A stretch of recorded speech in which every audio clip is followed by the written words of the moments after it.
take away someone else's rights because you're doing something wrong. Like, for example, in our speech, we said that Jared Markham, a 14-year-old, was wearing a shirt that had guns on it, and the principal said that it was unacceptable because it can promote violence. It could convince students, and that's why our teachers, like, they tell us we can't wear any buttons on our shirts.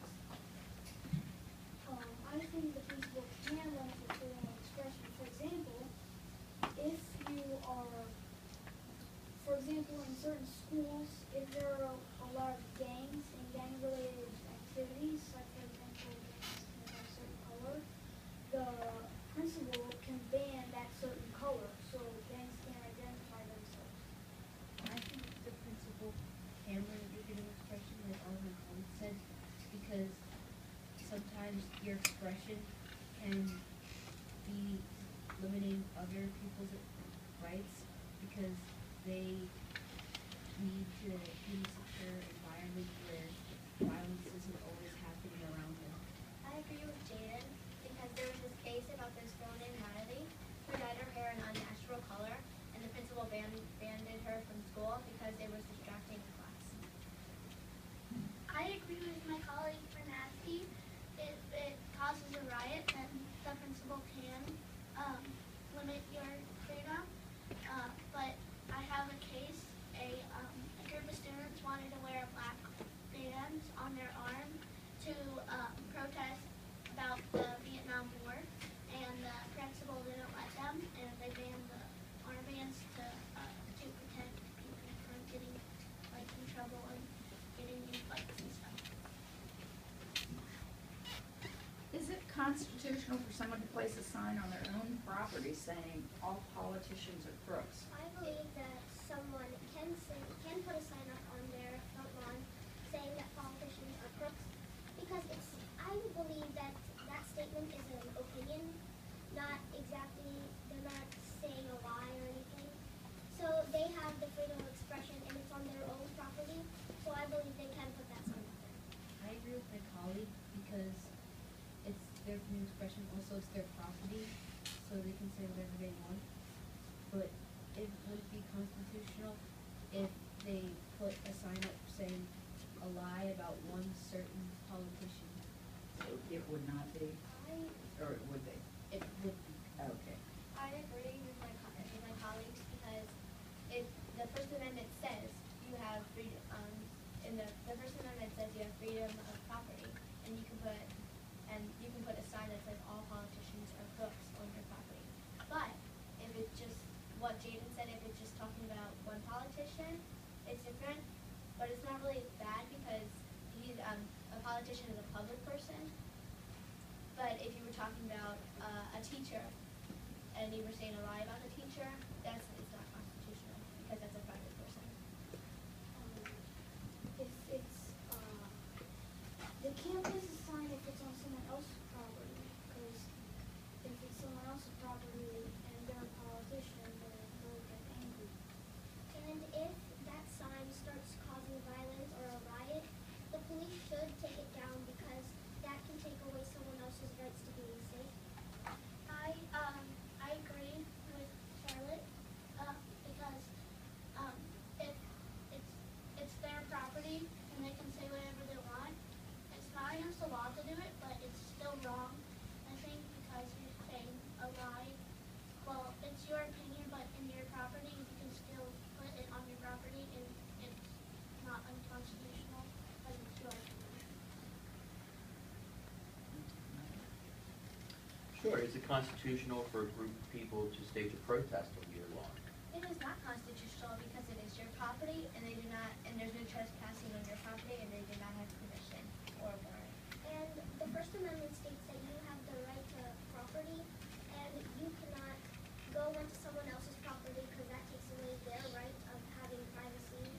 And if you start staging a protest on it, it could get out of hand.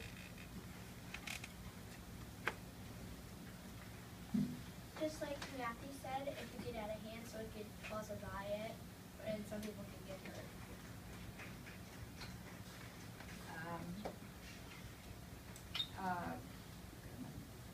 rights did not guarantee rights for all, such as women, African Americans.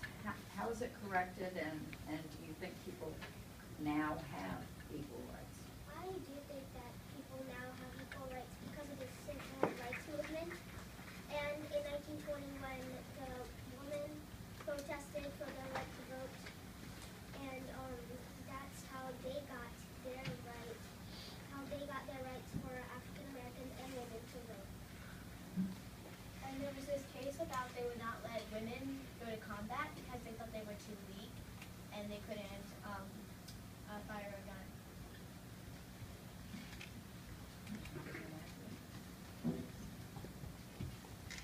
Is there a difference between expression that incites people to do wrong or things that maybe are just people's opinion?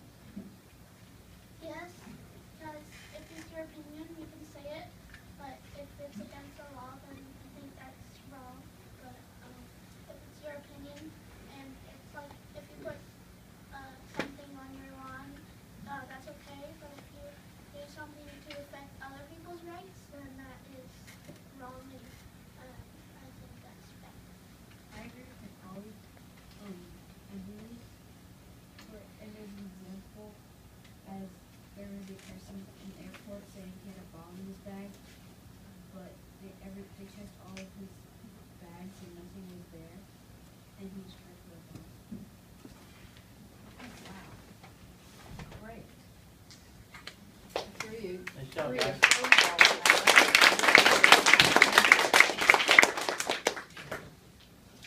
All right, now you're finished. Let me just ask you, do you think you did a good job? So you think we're gonna give you good comments? Okay.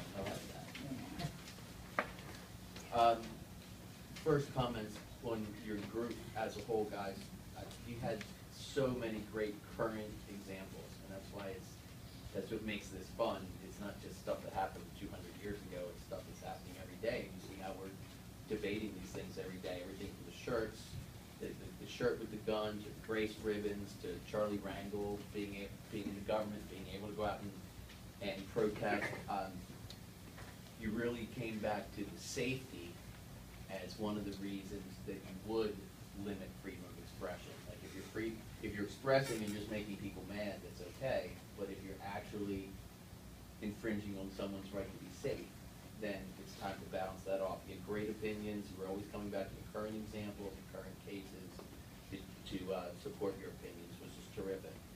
Fabrizio, the gang example is probably one of the best examples for the limiting of shirts and certain clothes in schools, and it's come up a lot, so that was a great example. You really understood the difference between private and public property, which is terrific. Pranathi, I loved your overview of the Bible in school case. That's another big one.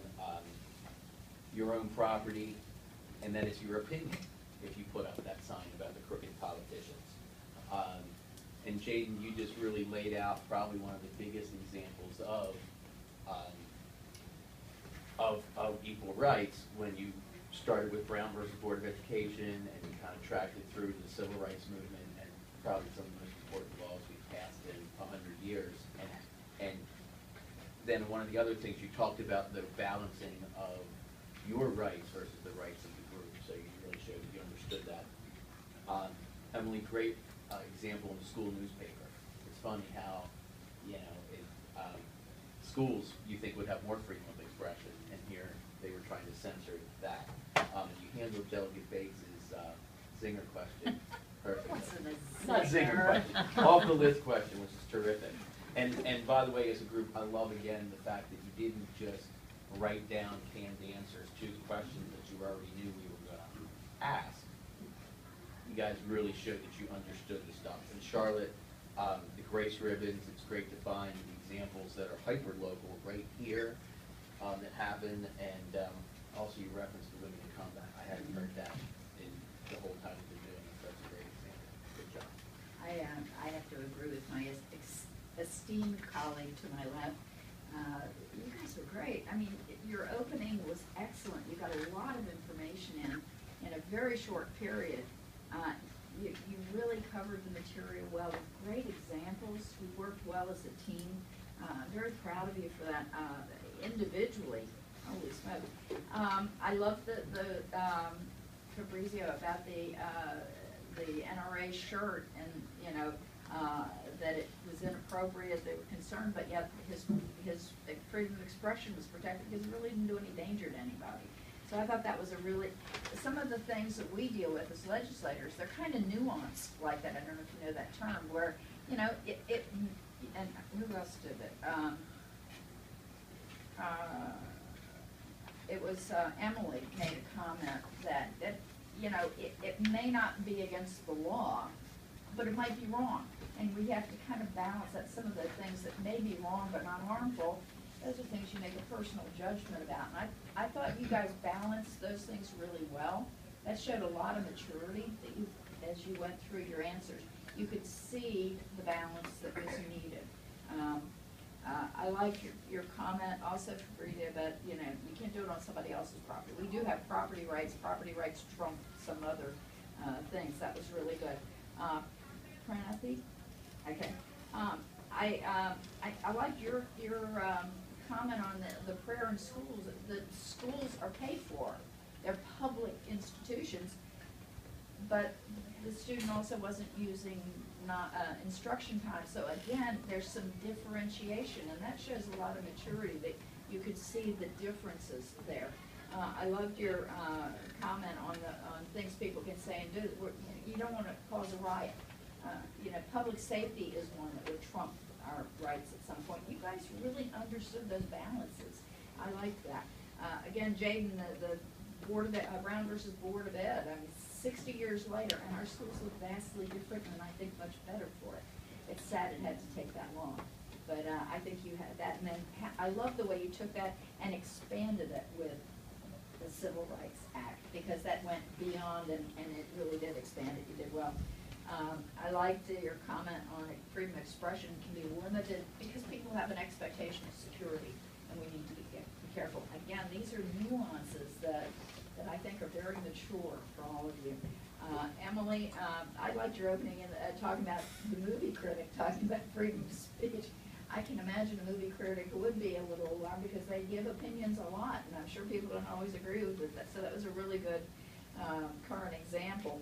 I remember the tinker about Vietnam, and I liked your again, your comment that you can say what you want. It may not be illegal or may not be unconstitutional, but it may just be morally wrong. You know, you can say the word morally.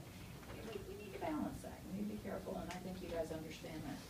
Charlotte, Grace McComas ribbons. I was at the graduation. We all wore the ribbons, and it was nice that we could recognize the young lady who died unnecessarily. It was really sad, but I'm glad to be able to celebrate her life at least. Great comment. I liked another one where you made a distinction between politicians being in the public eye as opposed to private citizens. Again, you understand the differentiation. I thought your whole group showed extreme maturity. Are you sure you're still fifth graders? Closer to sixth. I think you guys mentally pretty much sixth graders. I'm guessing you guys are ready for middle school. I'm not sure middle school is ready for you. But, guys, great job. I'm so proud of all of you.